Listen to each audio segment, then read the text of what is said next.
നീ ഒറ്റക്ക് നല്ല രീതിയിൽ നീ അനുഭവിക്കേണ്ടി വരും. നീ ഇത് എന്റെ വാക്കാ, നീ അത് കുറിച്ചിട്ടോ.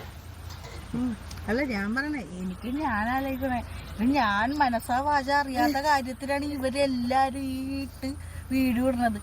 പകുതി പേർക്ക് കാര്യം എന്താന്ന് അറിഞ്ഞൂടാ, വെറുതെ സുഹാനേനെ ബഷീർ ഫാമിലിനെ കുറ്റം പറയാ, അതാണ് മോട്ടീവ്. അപ്പൊ സുഹാന വീഡിയോ വന്നിട്ട് എന്തെങ്കിലും പരാതിയോ കംപ്ലൈന്റോ വന്ന് പറയണേണ്, അങ്ങനെയാണെങ്കിൽ ഇവരേക്ക് ചെയ്യുന്നതിൽ അർത്ഥമുണ്ട്. ഇത് ഈ 8 സുഹാന വിവാഹം കഴിച്ചിട്ട് 8 വർഷം കഴിഞ്ഞു. ഈ 8 വർഷമായിട്ട് പോലും സുഹാന ഒരു പരാതി ഒരു പറഞ്ഞിട്ടില്ല. എന്നിട്ടാണ് അപ്പൊ ഒരു പരാതി ഇല്ലാണ്ട് നാട്ടുകാരാണ് പ്രശ്നം ഉണ്ടാക്കിക്കൊണ്ടിരിക്കുന്നത്. ഈ റിയാക്ഷൻ ചെയ്യുന്ന ആൾക്കാരും കമന്റ് ഇടുന്ന ആൾക്കാരുമാണ് ഞങ്ങളുടെ ഫാമിലിന്റെ ബേസ് ചെയ്ത് അവർക്കാണ് വേവലാതിയും പ്രശ്നങ്ങളും. മനസ്സിലായോ? അവർക്കാണ് പ്രശ്നങ്ങൾ. തീർത്തുതരാം, ഓരോരുത്തരുടെ ഞാൻ തീർത്തുതരാം. അസ്സലാമലൈക്കും, welcome back to my channel. Basheer family വല്ലാത്തൊരു ഊരാക്കുടുക്കിൽ പെട്ടിരിക്കുകയാണ്. കാരണം എന്താന്ന് വെച്ച് കഴിഞ്ഞാൽ സുഹാന ചെയ്ത ഒരു വീഡിയോ, ആ വീഡിയോ എന്ന് പറഞ്ഞാല് സുഹാന ഒരു വ്ളോഗ് എന്ന രീതിയിൽ ചെയ്തു പോയതാണ്. അതിൽ സുഹാന പറയുന്നുണ്ട്, ഞാനും മക്കളും വീട്ടിൽ ഒറ്റയ്ക്കാണ്. ബഷീറും മഷൂറയും ബാങ്കോക്കിൽ ടൂറിന് പോയി, അതായത് ഒരു ബിസിനസ് ട്രിപ്പാണ് ആ പോയത്. അതിന് പോയത്, അതായത് സുഹാനെ വീട്ടിൽ തനിച്ചാക്കിയിട്ട് മഷൂറയായിട്ട് പോയത് ഈ കാണികൾക്ക്, അവരെ ഇഷ്ടപ്പെടുന്ന കുറെ ആരാധകർക്ക് അത് ഒട്ടും സഹിച്ചില്ല. സുഹാനെ വീട്ടിൽ ഒറ്റയ്ക്കാക്കിയിട്ട് പോയത് ആർക്കും ഒട്ടും സഹിച്ചില്ല. അത് അവരുടെ ജീവിതത്തിൽ വല്ലാത്തൊരു സ്വസ്ഥതക്കേട് ഉണ്ടാക്കിയിരിക്കുകയാണ്.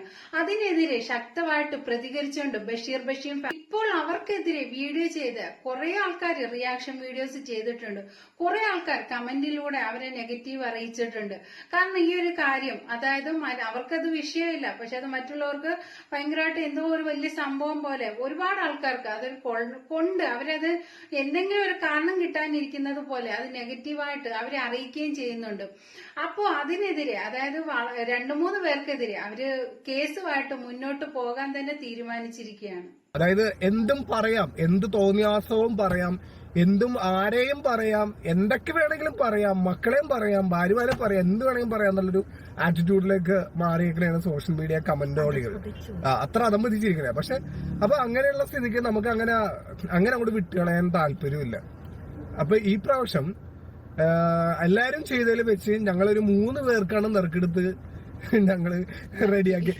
ആ ലക്കി ആൾക്കാര് 3 പേരാണ്. ആ 3 പേര്, ഒന്ന് നമ്മുടെ ഷഫീന ബീവി, അറിയാലോ. ഷഫീന ബീവിയുടെ പേര് പോലും ഇന്നവരെ ഞാൻ പറയാൻ ആഗ്രഹിച്ചിട്ടില്ല, എന്റെ നാവാലെ പറയാൻ ആഗ്രഹിച്ചിട്ടില്ല.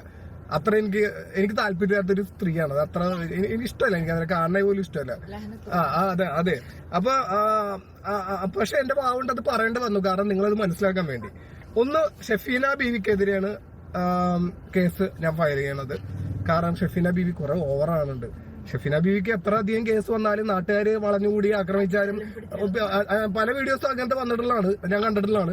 പക്ഷെ എന്നാലും പുള്ളിക്കാരിക്ക് ഒരു കുലുക്കുമില്ല. എന്നാൽ പോലും ഇതും വലിയ കുലുക്കം ഉണ്ടാകില്ലായിരിക്കാം.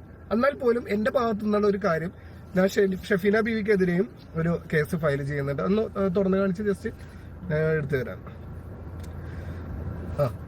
ഇത് ഷഫീന ബീവിക്കെതിരെയുള്ള ഇതാണ്, കംപ്ലൈന്റ് ആണ്. അല്ല, അതിൻ്റെ സൈനും കാര്യങ്ങളൊക്കെ. ഷഫീന ബീവി ഇട്ടിട്ടുള്ള വീഡിയോയുടെ തമ്മിൽ ക്യാപ്ഷൻസ്, ഷഫീന ബീവിയുടെ ചാനല്, അതിൻ്റെ അകത്തിട്ട വീഡിയോ, അതിൻ്റെ അകത്തുള്ള കമന്റുകള്. അപ്പൊ ഷഫീന ബീവിയുടെ ചാനലിന്റെ മെയിൻ പേജ്. അപ്പൊ ഷഫീന ബീവിക്ക് നമ്മൾ കൊടുക്കുന്നത് തൊട്ടടുത്തുള്ള തടിയിട്ടപ്പറമ്പ് പോലീസ് സ്റ്റേഷനിലാണ് ഒരു പരാതി, ഒന്ന് സൈബർ ക്രൈം പോലീസ് സ്റ്റേഷനിലാണ്. അപ്പൊ 2 എണ്ണമാണ് ഷഫീന ബീവിക്ക് 2 സ്ഥലത്ത് കൊടുക്കുന്നുണ്ട്.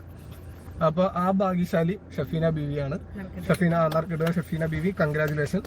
അപ്പൊ ഇത് തടിയിട്ടപ്പുറം പോലീസ് സ്റ്റേഷന്റെ.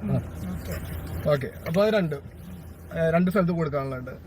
പിന്നെയുള്ളതെന്ന് പറഞ്ഞിട്ടുണ്ടെങ്കിൽ നമ്മുടെ ഒരു പുതിയൊരു ചാനലാണ്. അത് നമ്മുടെ വീഡിയോ സുഹാനക്കെതിരെ, അതായത് സുഹാനയുടെ വ്ളോഗ് ചെയ്ത ആ വ്ളോഗ് എടുത്ത് കാണിച്ചിട്ട് സൈഡിൽ ഇങ്ങനെ സുഹാന ആത്മകഥം പറയണ പോലെ എഴുതി കാണിച്ച്, അത് ഭയങ്കരമായിട്ട് ആൾക്കാർക്ക് കമന്റോളികൾക്കൊക്കെ ഭയങ്കരമായിട്ട് ഇഷ്ടപ്പെട്ടിട്ടുണ്ട്.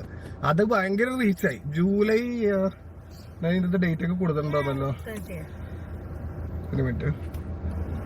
അവർ പബ്ലിഷ് ചെയ്തത് ജൂലൈ 30-നാണ് വീഡിയോ പബ്ലിഷ് ചെയ്തേക്കണത്. ഇപ്പോഴും 1000 ചില്ലാൻ സബ്സ്ക്രൈബേഴ്സ് ആയിട്ടുള്ളൂ.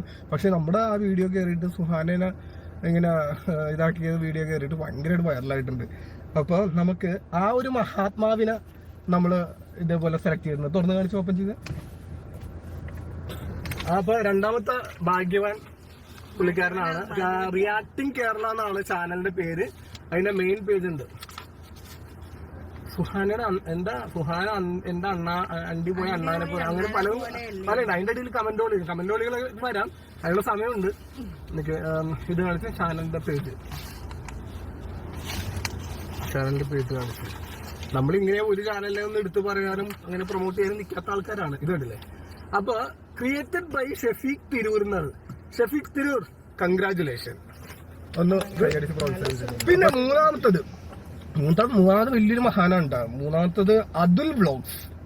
അതുൽ വ്ളോഗ്സ് എന്ന് പറഞ്ഞ മഹാന്റെ വീഡിയോ പല ആൾക്കാരെയും വളരെ മ്ലേച്ഛമായ രീതിയിലും വളരെ തെറിയും അനാവശ്യം വൃത്തികേടുകളും ഒക്കെ പറഞ്ഞുകൊണ്ടിട്ട് വീഡിയോ ചെയ്തുകൊണ്ടിരിക്കുന്ന ഒരാളാണ് അത്. അപ്പൊ അങ്ങനെ അങ്ങോട്ട് നമുക്ക് വിട്ടുകളയാൻ താല്പര്യമില്ല അതുലെ.